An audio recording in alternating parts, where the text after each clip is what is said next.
আজকে এত বড় অপমানটা ভাস্কর পণ্ডিত করতে পারলো? নতুন বউ আড়াল থেকে বাইরে এলো আর বাড়ির মহিলারা তাকে সামলাতে পারলো না। ঠিক চমৎকার। আজ শুধু আমাদের এখানে নয়, সমগ্র নাটোরের অপমান হয়েছে।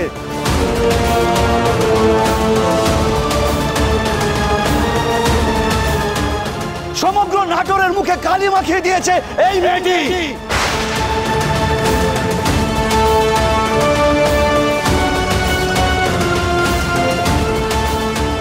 কিন্তু যুবরাজ তো বিপদে ছিলেন।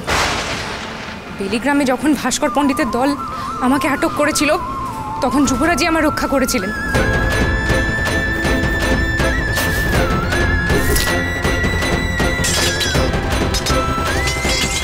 এখন আমি যুবরাজের পাশে দাঁড়াবো না? তাতে এত বড় অন্যায় হয়ে গেল। মা গো মা, ও মা, এটা চোপা করছে গো। কেন আগুন দিতাছাস ঈশ্বরী?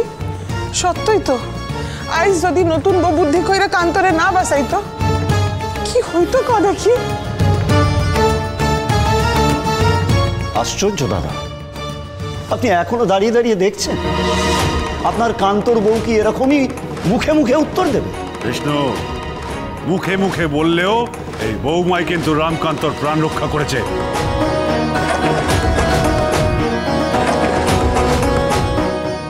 যথার্থ রাজামশাই। আচার্য গুরু, আমার বোধ হচ্ছে আমরা সঠিক পথে এগোচ্ছি।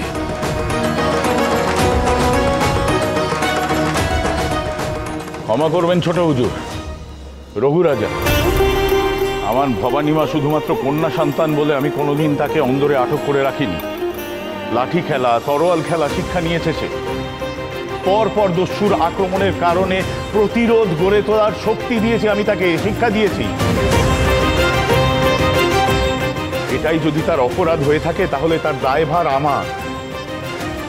তবে আমার মনে হয় নাটোর আমার ভবানী মায়ের মতনই বীরাঙ্গনা কন্যা চায়, যে যুবরাজের যোগ্য সঙ্গিনী হতে পারবে।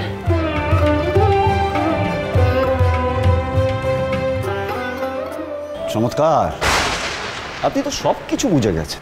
বিষ্ণুরাম, চৌধুরী মশাই তো ঠিক কথাই বলছেন। ভিন রাজ্যের দস্যুরা এত সাহস পেল কোথা থেকে? আমাদের তো সেই দিকে নজর দেওয়া উচিত। আর আজ আমাদের নতুন বৌমা যে বুদ্ধিমত্তার নিদর্শন দিয়েছেন, তাতে আমাদের প্রত্যেকের উচিত ওনার প্রশংসা করা। এবং আমার ধারণা, ভবিষ্যতে যুবরাজকে রক্ষা করার জন্য যদি অস্ত্র তুলতে হয়, তাহলে আমাদের ভবানী মা দ্বিধাবোধ করবেন। মা, খুড়িমা, তোমরা শুনলে? আমি কোনো অন্যায় করিনি। আমি তো অস্ত্র শিক্ষা করেইছি যাতে আমি মানুষের রক্ষা করতে পারি। রাজ রাজেশ্বরী রানী ভবানী, প্রতিদিন রাত 8:30টায় স্টার জলসায়।